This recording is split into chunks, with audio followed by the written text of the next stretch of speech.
Hi everyone. I just recorded the computer, and the computer didn't have any sound. I'm not sure. And so then I checked it on my phone, and my phone said, "This recording has no sound." I don't know what's going on because I didn't have any sound on my Facebook things either, and I think my computer might be upgrading or something. So we get to do it again. We've never had to do that. Oh, I'm sorry you missed my first reading of it. It was probably my better reading, and now you're stuck with. So, we're reading. By the way, Muggsy, I hope you like my Anne of Green Gables look. That's because I went snowshoeing today. That's the best hairdo for snowshoeing. And I did so many other things today as well too. I can't believe I. Some days you go to bed and you think the whole day long, and all I got done was this. And then some days you go to bed and you think, I can't believe I did all that in one day. Today is one of those days. I can't believe I did all that in one day. So we're back to reading Michael Savage's book, God, Faith, and Reason. And look, today you can read it because I'm back in my kitchen. We're not in that sunroom. And we're going to read The Meaning of Hanukkah. And okay, let's go. Michael Savage is a radio personality. We discovered in this book he has a Jewish background, although his grandfather, he tells us, was an atheist. He also has a degree in herbal medicine and homeopathics, and he also writes a lot of books, mainly political, and every now and then his political leanings come out, even in this book, which is not about politics, but about religion. So let's get going. The second time over, and I hope I have sound this time. And that just means the other video, I'm just going to go. I've got experience doing that. I've done it. This will be my third time in just this book. Once when the car hit, once when I overheated my phone in the sauna. That was really silly of me. All right. We've got three stories, 44, 45, 46. They both are, or all three of them are relatively short, so it should be okay. The meaning of Hanukkah. So why do Jews light candles for 8 nights? It used to be a joke that Christian kids get gifts on only one day during the holidays, and Jews get gifts on 8 nights. It used to be a joke between Christians and Jews. It was very cute. See, in those days, you could joke about religions and everyone still got along. Then a meanness came into this country like you cannot believe. An ill wind was brought in that makes people hate every other religion. I'm not sure why. Anyhow, I guessed the first reading of what was the meaning of Hanukkah after we started reading it. I said, well, maybe it's about that story about, in the Bible about the lamps and the oil, and they weren't supposed to last, but they did last. And every time my car starts to run out of gas, I say the prayer of the eight lamps. And I was right. Yes, it's that story. And try it. Honest to God, it works. You're almost on empty, and you just got to get to the next gas station, and you just say, oh God, I'm going to say the prayer of the 8 lamps. Just make that gas in my car that's left so good that it gets me to the next gas station. It works. It works. I didn't even have a gas can. I just had the prayer of the 8 lamps. So what is Hanukkah? What's its meaning to you? Is it a kid's holiday? You like candles, get gifts, spin a dreidel. Dreidel, dreidel, dreidel. The story goes that in ancient times the Jewish temple was sacked by the Romans. Oh, really? How could that have ever happened? And when the Jews went back to the temple, they went through rubble and looked for the holy oil. that had been used to light the lamps. The oil was supposed to last only one night, but it lasted for 8, and no one knew how. It was a miracle. What is the symbolism of such a story, even for those who are hopeless and have no religion whatsoever? It has tremendous symbolic power. Let me tell you, I felt that power when my car was almost empty. It means that when you think all is lost, when you think you can't go on, when you think there's no hope, somewhere within you there is a holy oil that can still be lit. I can still light the fire within you. You must learn to always look for that holy oil within yourself. It's there in the rubble of your being, no matter how destitute you are, no matter how broken you are, no matter how horrible your life appears to be. Even if you don't think you can take another second of it, stop for 1 minute and take a deep breath. Think of the deep resonance that put you here and put your ancestors here. You weren't born unto yourself. You're the end line of millions of years of evolution. I still think no, because I'm not an evolutionist, I'm a creationist. Countless thousands of generations of human beings produced you. That's true. What a waste it would be for you to go away, wouldn't it? Oh, I think so. To kill yourself with drugs or alcohol or some other way. So you say to yourself, wait a minute, I can't just waste this incredible gift I was given, this gift of life. So you start to think, okay, all those generations that preceded me, dig into that rubble. Dig into the rubble of your being and look for that oil inside of you, the holy oil, and reignite it. That's the true meaning of Hanukkah. I think it's a beautiful story. It has no religious connotation in any way, but it has a tremendous power of giving anyone who's looking to find it something within themselves to go on. It's been written by poets in many other ways. Read Rudyard Kipling and you'll know what I'm talking about. The man who fights for the last ounce of strength. Every fighter knows it. Every runner knows it. Everyone in the field of battle knows it. You can reach into yourself and find something more. Every woman finds it out when giving birth to her first child. You constantly say that to yourself. My mom did this, and I could say, my mom did this 9 times. I can do this.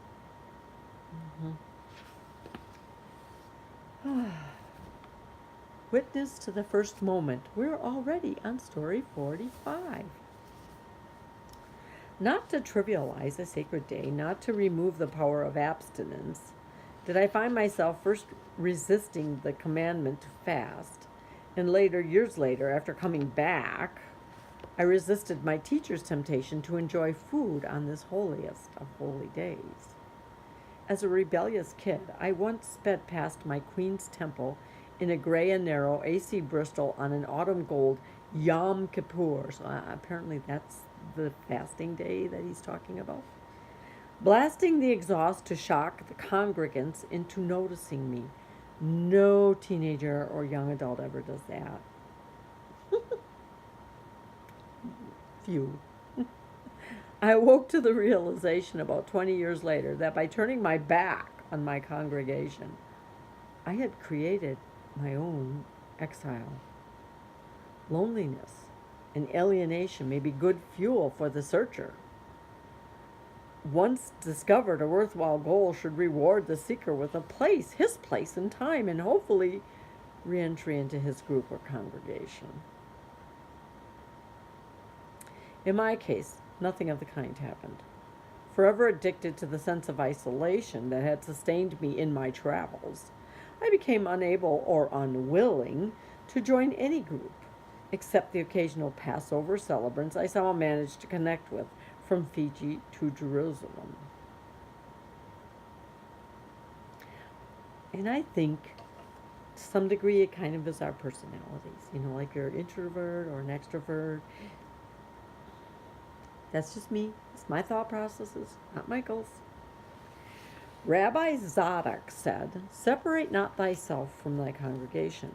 Make not of the Torah a crown wherewith to aggrandize thyself, nor a spade wherewith to dig.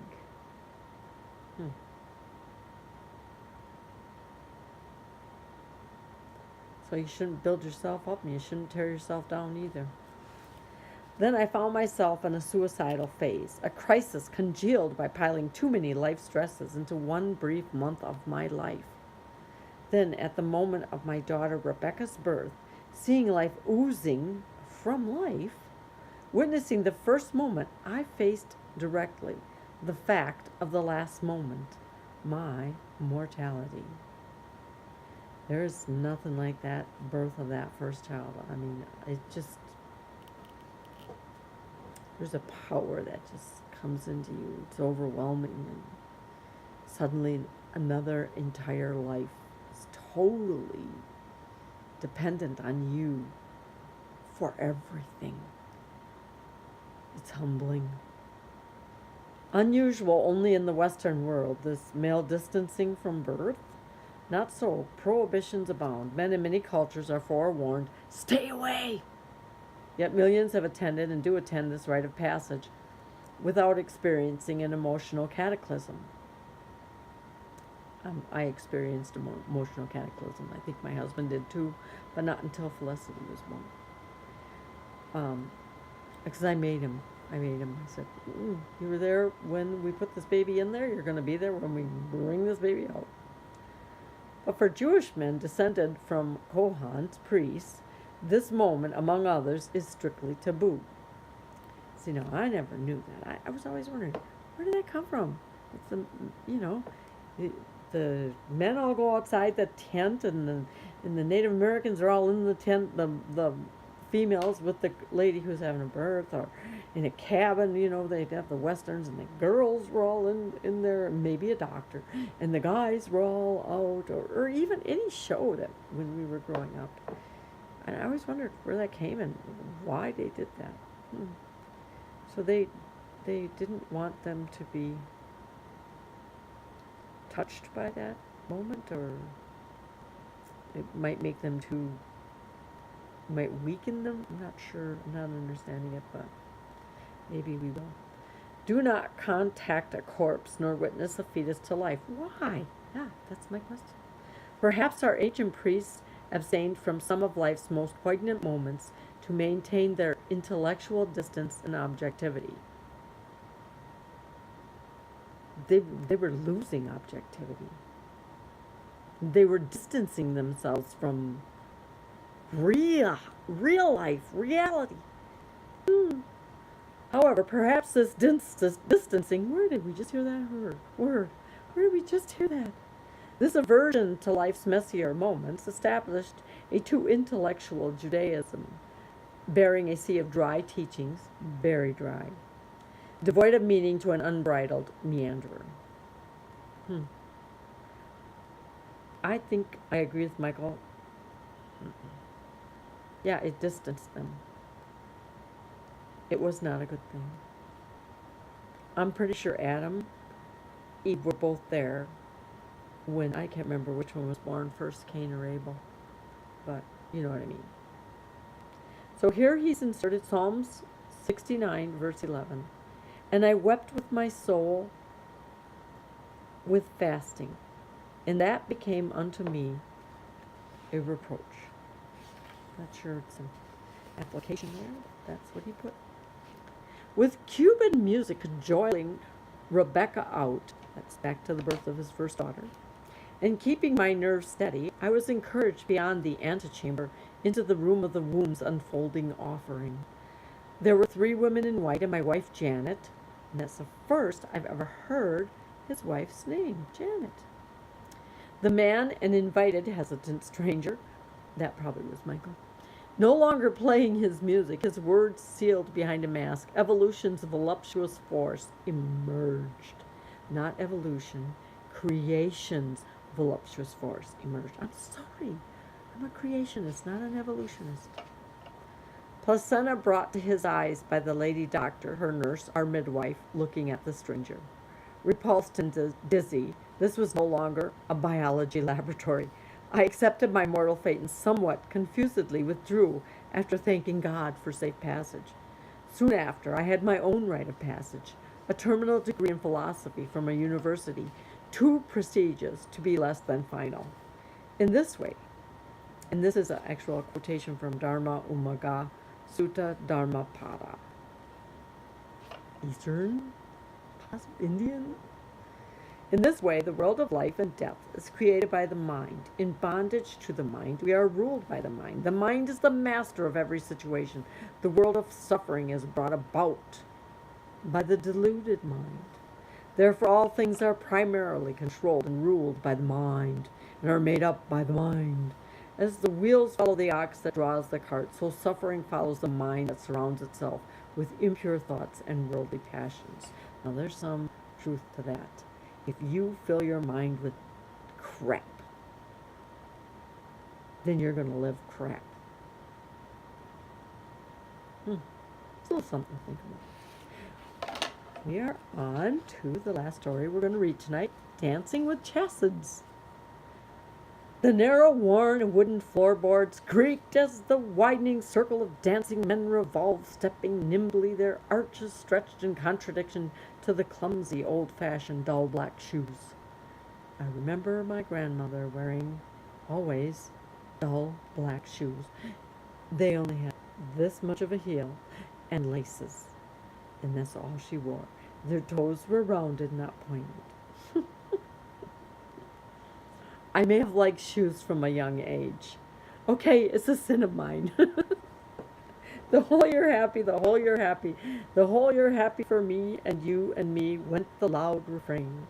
Dancing within that circle with my son Russell sitting atop my shoulders. Obviously, when Rebecca was born, it didn't scare him off. He went off and had Russell too. I came face to face with a red-haired, green-eyed young teacher, dancing with his son, rocking above all of us, touching the next man's shoulders. And my whole vision of this is, Don had said something to me once. A man ain't worth a grain of salt if he can't lift his child up above his head and announce to the world, this is my child. Don said that to me. It's very profound. And I think these Jewish men dancing with their sons on their shoulders, that's sort of the same thing. And I think it's important to not just the men, but especially to the sons on the shoulders, because that's where self-esteem starts.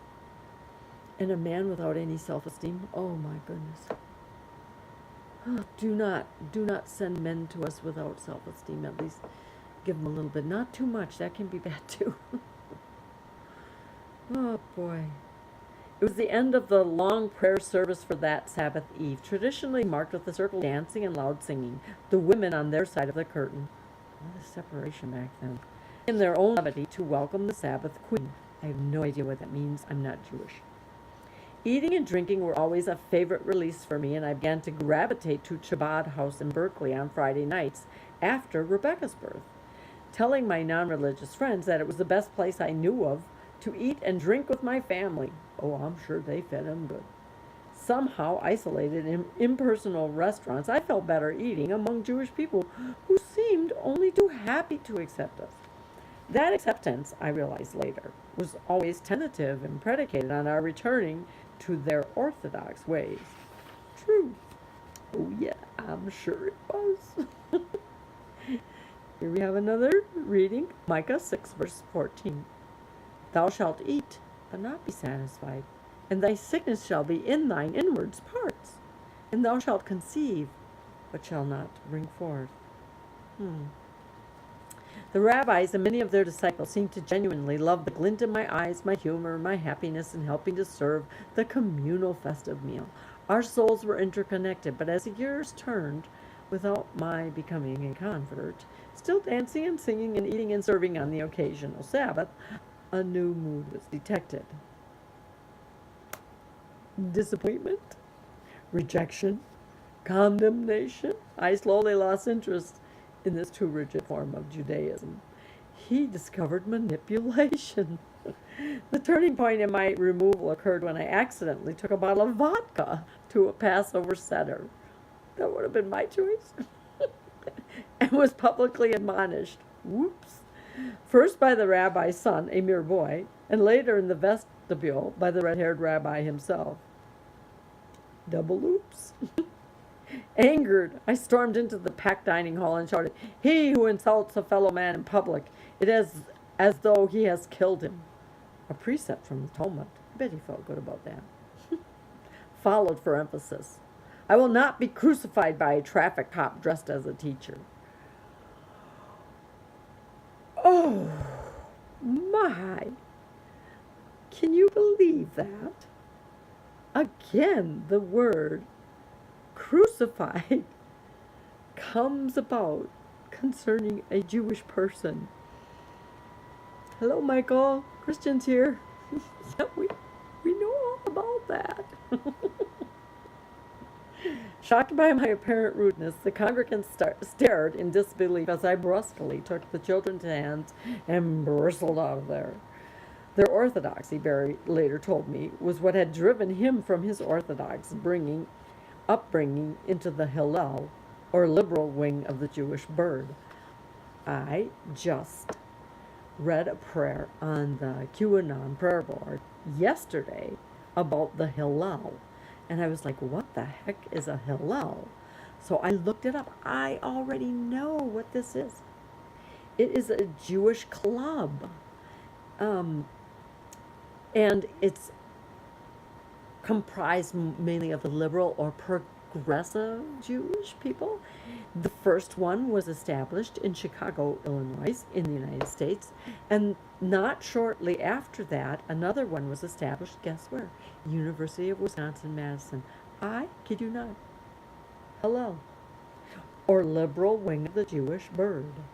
When he had first chosen that path, when he had first chosen that path as a late teenager, the Orthodox tribe's members had picketed his father's house, declaring a death in the family. Remember, this was Barry, who told him what drove him away from the Orthodox upbringing. "That's why I had my cook prepare some food for us today," he said with a smile, "on that Yom Kippur day, so we can enjoy God instead of fearing." At first I only watched him eating that delicious eggplant casserole. It had taken me so many years to come back, even in part, that I was reluctant to turn away again. This was months after that Passover fiasco, and I was observing with Barry alone, no longer drawn by Chabad. I wonder if he ate or not. Did he just sit there and watch, or did he break down and eat? Because I don't think he was quite fully back into his faith yet. We just know his roots were from Jewish. So he ends this story with two sayings. The first one is from Dharma. If a diver is to secure pearls, he must descend to the bottom of the sea, braving all dangers of jagged coral and vicious sharks, of whether or not there is enough air in his lungs to get him both down and back up to the surface. So man must face the perils of worldly passion if he is to secure the precious pearl of enlightenment. He must first be lost among the mountainous crags of egoism and selfishness before there will awaken in him the desire to find a path that will lead to enlightenment. That was written by Dharma. He has another one written by Anonymous. There are 7 marks of an uncultured and 7 of a wise man. The wise man does not speak before him who is greater than he in wisdom, and does not break in upon the speech of his fellow. He is not hasty to answer. He questions according to the subject matter, and answers to the point. He speaks upon the first thing first, and the last last. Regarding that which he has not understood, he says, "I do not understand it," and he acknowledges the truth. The reverse of all this is to be found in an uncultured man. I am guilty of both. Yeah, I'm probably not all the way cultured yet. I still do uncultured things. I'm confessing. I'm still a little uncultured, Anonymous. And next, we start with Jerome's story number 47, when we read again. Brings me to the end for the second time tonight, yay. And I forgot yesterday, and I want to apologize to say, God bless you. I love you. Okay, now I'm going to try and end this stream. Let me see. I don't know if I've ever ended the stream. Okay. Okay. How do we get back out of that? Okay. I think I just ended up here. Yes.